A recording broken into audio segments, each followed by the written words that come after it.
Only in Malaysia, huh? You sit in Grab, the abang become your uncle, your lecturer, therapist, all in one. By the time I reach home, I got PhD in football history.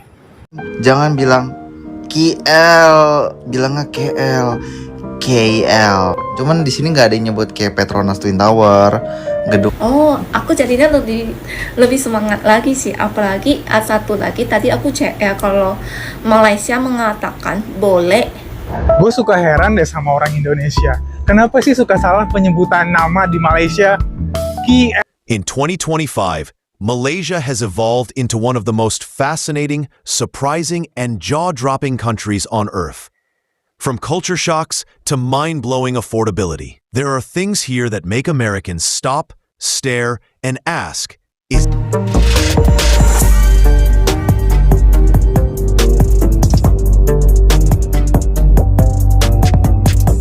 Oh hai, oh halo, hai semuanya. Apa kabar teman-teman? Jumpa lagi bersama Sari di channel ini. Sari doakan dimanapun kalian berada tetap diberikan kesehatan ya, diberikan semangat dan dipermudahkan segala urusannya. Oke, nah di sini ada satu video yang akan kita reaksikan nanti. Nah katanya hanya di Malaysia dia jumpa macam nih. Ada seorang lelaki Nigeria ataupun Nigerian ya. Nah dia terjumpa salah satu abang Grab. Dia menceritakan, nantilah kita tonton videonya sebelum kita bahas ya. Oke, dan ada beberapa video yang lainnya, so pastikan kalian tonton video ini sampai akhir ya. Oke, sudah siap? Langsung saja kita ke videonya. Cium. Only in Malaysia, huh? You sit in Grab, the abang become your uncle, your lecturer, therapist, all in one. Just tonight, the abang asked me, "Day, you Nigerian?" Then he suddenly start giving me EPL history from 1990. I only say one thing, yalla boss. By the time I reach home, I got PhD in football history. Oke. Nah, tadi itu dia jumpa dengan salah satu abang Grab ya. Lepas tuh tadi katanya EPL ya, adalah English Premier League ataupun Liga Bola Sepak Inggris ya. Jangan main-main ya. Di sini abang Grab pun kalian jumpai, bukan hanya sekedar dia itu Grab ya. Mostly juga kebanyakan mereka itu ya sekolah yang tinggi ya. Jadi jangan main-main ya, walaupun kalian tengok hanya abang Grab, tapi boleh juga ya pendidikannya itu tinggi. Nah makanya dia tadi tuh ceritakan tentang history EPL. Dia tahu lah itu ya. Biasanya kan kalau kita naik Grab ajak sembang-sembang kan, driver dengan kita, ada cerita kamu dari mana. Kalau saya cakap saya dari Indonesia, mestilah dia cerita juga. Apalagi kalau yang pakcik-pakcik ataupun uncle-uncle, dia akan cerita sejarah ya dulu macam mana Malaysia Indonesia. Ada juga saya tengok kan di dalam komentar ini cerita pasal politik. Nah minat lah itu ya. Kan tadi terus dia jadi PhD. Jadi teringat-ingat tentang history tadi itu. Grab driver, most of them well educated, some of them double degree and master. Wow, oke, so jangan main-main ya. Mereka mungkin untuk, apalagi kalau yang pakcik-pakcik ya, mereka akan meluangkan masa mereka daripada dekat rumah duduk-duduk saja kan. Mereka bawalah Grab gitu. So jangan pandang rendah juga ya. Di Malaysia ini orang kaya pun juga buat Grab ya. Orang pintar-pintar pun mereka ada juga buat kerja sampingannya. Itu tadi ya. Mantap. Tiba-tiba boleh jadi lecture dia. Oke, so gitu ya. Nah ini tengok ramahnya juga kan. Padahal dia ini adalah, maaf ya, orang Nigeria daripada Afrika sana, pun dilayan baik juga sama orang Malaysia. Itu hari ada kan saya ada tengok konten daripada channel hoax di Indonesia dan banyak view-nya tahu, hampir 500.000 ya. Disebabkan ada salah satu orang Nigeria datang ke Malaysia, dia ceritakan ya, di sini katanya tak ramah ya, macam masih orangnya ya masing-masing, tak ada senyum-senyum gitu. Nah, saya tengok view-nya itu sangat banyak dan ramai orang-orang Indonesia yang berikan komentar dekat sana. Oke, nah di Malaysia ini kan memang ramai warga negara asing ya, entah daripada negara manapun ada di Malaysia ini, termasuk adalah orang-orang yang berkulit hitam ya. Nah, oke. Mungkin di Indonesia tidak tahulah dan tak berapa banyak di sana orang-orang luar negara, contohnya orang-orang ya Nigeria, mana-mana negara pun sama ya, tak kurang lebih banyak di sana. Di sana lebih banyak orang lokalnya. Di sini orang Malaysia tuh sudah tengok ya macam-macam perilaku ataupun perangai orang-orang daripada luar negara. Jadi mereka itu sudah biasa nampak orang, tak ada lagi senyum-senyum ya. Tiba-tiba senyum pun pelik juga rasa kan. Layan-layan over-over gitu ya, mereka biasa saja. Kalau mereka diajak sembang ya mereka sembang gitu saja ya. Mungkin ya kita pun tidak boleh puaskan hati semua orang ya dengan ramah tamah kan. Ada satu Nigeria juga berikan tanggapan dia terhadap Malaysia, katanya di Malaysia ini dia kena rasis ya. Sebenarnya bukan rasis juga ya, tapi terkadang karena ada golongan-golongan mereka itu yang membuat jenayah di sini, jadi orang rasa macam jaga diri lah, gitu ya. Macam itu saja yang boleh saya katakan. Kalau orang Malaysia yang lainnya, kalian boleh tolong tolong lengkapi lah apa yang saya katakan, karena saya bukan orang Malaysia. Mungkin kalian orang Malaysia lebih mengetahuinya, boleh berikan komentarnya supaya teman-teman Indonesia yang lainnya boleh faham ya. Jangan saja dengar mentah-mentah yang dikatakan satu orang itu ya. Oke teman-teman, terima kasih buat kalian yang telah menjawab di dalam komentar. Nanti kita dengarkan lagi beberapa culture shock ataupun pengalaman orang Indonesia yang berada di Malaysia. Oke, cium. Gue suka heran deh sama orang Indonesia. Kenapa sih suka salah penyebutan nama di Malaysia? KL. Gue mau ke KL minggu ini. Bukan KL, KL. KL. Ada lagi sebuah pulau di utara Malaysia. Guys, gue mau ke Penang katanya. Bukan Penang guys, it's Penang. Jelas ya? Awas lo salah lagi, gue cubit ginjal. Well, things yang lo harus tahu mengenai KL sebelum datang ke KL. Number one, jangan bilang KL, bilangnya KL. Betul. KL. KL. Kalau mau bahasa Indonesia juga ngomongin KL gitu, bukan KL apaan anjay. Terus Bukbin, Bukit Bintang. Oke, itu omong Indonesian dong yang tahu Bukbin gitu ya. Orang sini bilangnya Bibi, Bukit Bintang. Berikutnya jangan bilang Malai. Gue tahu lo pada males nyebut panjang gitu. Misalkan gue mau ke Malai next month, gue mau ke Malai besok, gue mau ke Malai. Hidup di Malai gimana? Oh, Malai murah-murah apa mahal-mahal? Malai gitu. It's Malaysia. Jadi gue kasih tahu ya, Malay itu ialah suatu rasnya, orangnya. Jadi lu kayak merujuk kepada orang Betawi gitu. Misalkan gue besok mau ke Betawi gitu, nggak mungkin. Jadi lu harus bilang besok gue mau ke Jakarta gitu. Yang tepat lu besok mau ke Jakarta, bukan besok gue mau ke Betawi. Hidup di Betawi gimana? Mahal nggak hidup di Betawi? Enak nggak hidup di Betawi? Betawi bukan nama tempat, Betawi nama orang, suku, nama ras. Malay itu juga nama ras gitu, Malay, dan bilangnya Malay bukan Malay. Terus yang Twin Tower itu KLCC ya. Jadi kalau lo mau ibaratnya nyari stasiun juga, stasiunnya tuh stasiun KLCC, menara KLCC gitu. Emang sih Petronas Twin Tower gitu kan, cuman di sini nggak ada yang nyebut kayak Petronas Twin Tower, gedung Petronas, atau lo bilang Twin Tower gitu, bilangnya KLCC gitu. Jadi kalau lo nanya jalan misalkan where to go to KLCC gitu, jadi jangan where is the Petronas gitu, bilangnya KLCC. Ya segitu aja dulu info dari gue. Nah itu tadi ya. Where is the Petronas? Nanti dibawa pula ke Petronas Station sana ya, isi minyak. Oke, memang betul ya. Nah, tadi kita membahas pasal KL. Itu selalulah saya tengok story-story kawan saya datang ke sini. Kami ini mau ke KL, KL ya, KL ya, Kuala Lumpur ya. Oke, kalau misalnya di bahasa Indonesia pun K di sana baca K ya, K. Jadi KL. Tak tahu dari mana bila asalnya KL ya, QL. Oke ya, KL ya, KL, Kuala Lumpur. Oke, nah gitu tadi ya. Mungkin ramai orang Indonesia yang baru pertama kali ke sini. Tadi itu ya selalulah saya tengok vlog-vlog orang ya, mengatakan ya itu tadi. Oke, supaya video ini boleh menjadi pemahaman buat orang-orang Indonesia yang baru pertama ke KL ya, bukan KL. Oke, so kita lanjut lagi.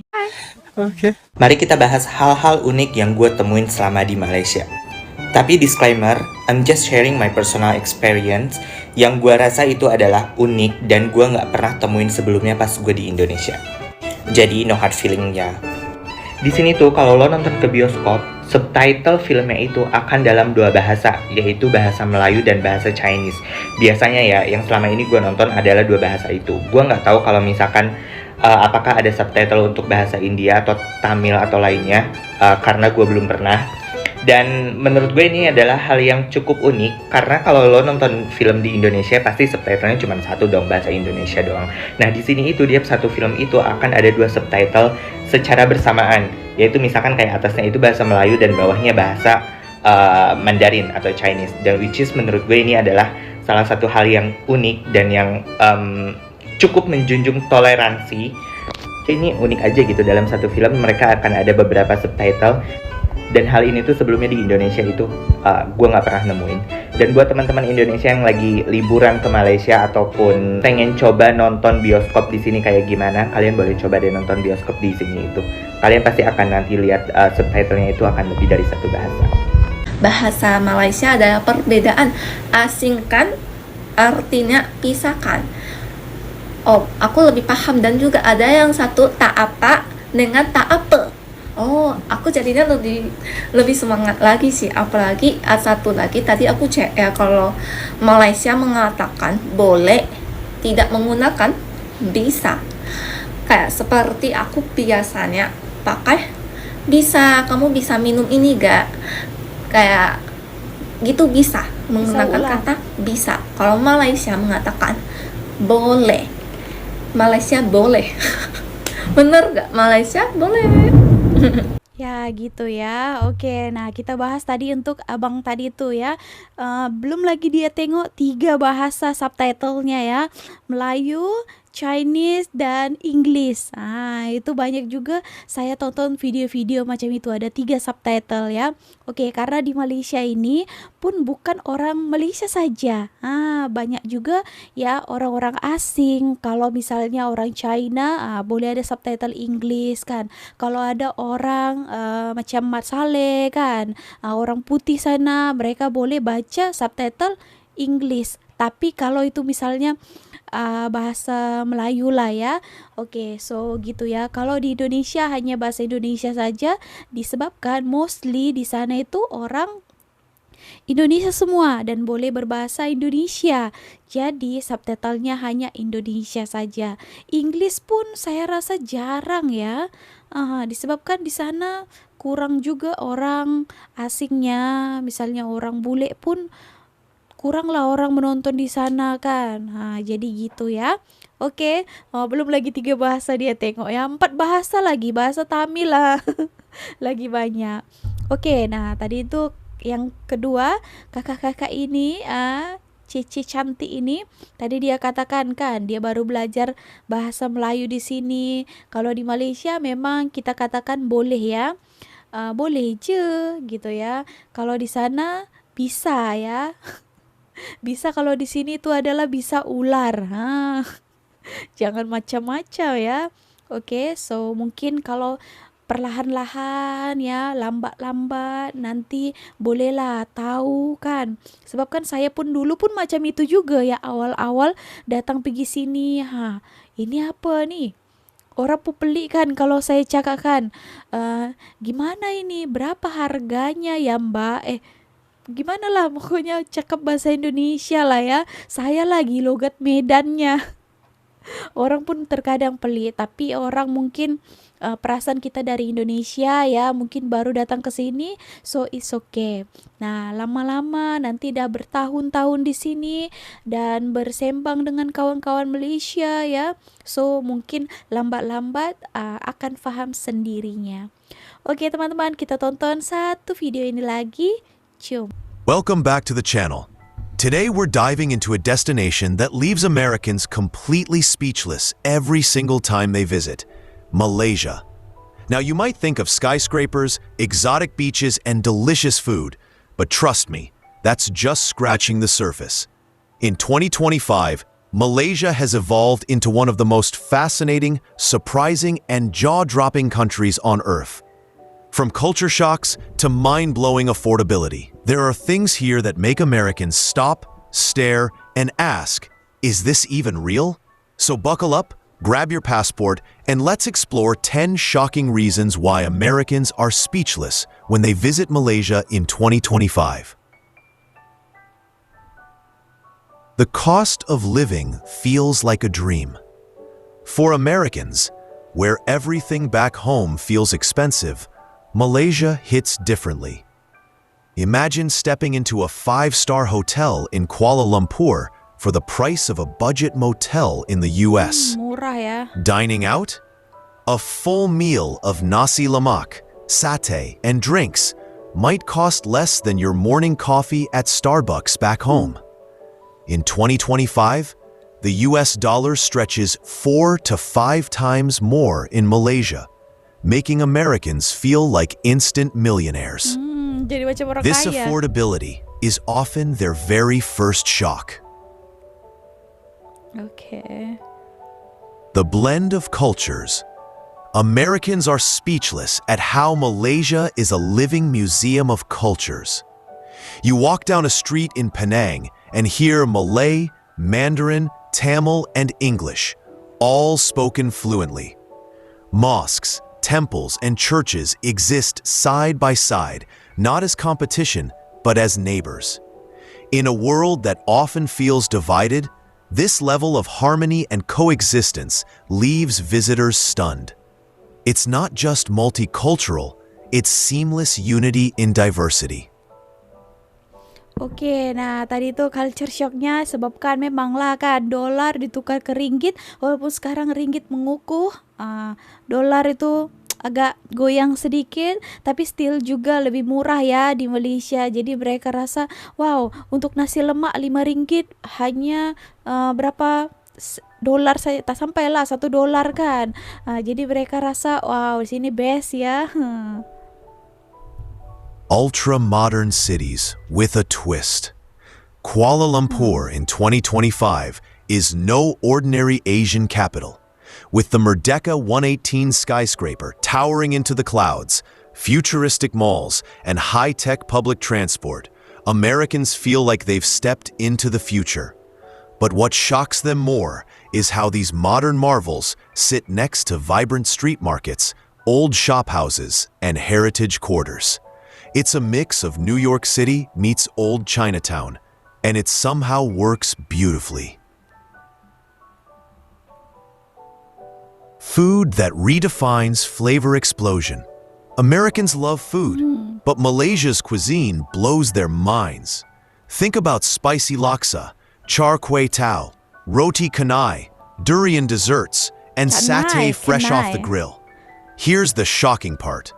In 2025, Malaysia has taken street food culture to another level, with upgraded hawker centers that are cleaner, tech-driven, and tourist-friendly, yet still insanely cheap. Americans can't believe how food this good, this diverse, and this affordable can exist in one place. The nature and wildlife. From rainforests older than the Amazon to islands with water so clear it feels unreal, Malaysia's natural beauty floors Americans. Borneo's orangutans, Mount Kinabalu's peaks, and Langkawi's beaches all leave them wide-eyed. For many Americans who are used to national parks but rarely this level of biodiversity, it feels like stepping into a live-action National Geographic documentary. The hospitality and warmth of Malaysians. This is one of the biggest shocks. The kindness of locals. Whether it's a street vendor helping you with change, a stranger offering directions, or a family inviting you for Hari Raya meals, Malaysians make Americans feel at home instantly.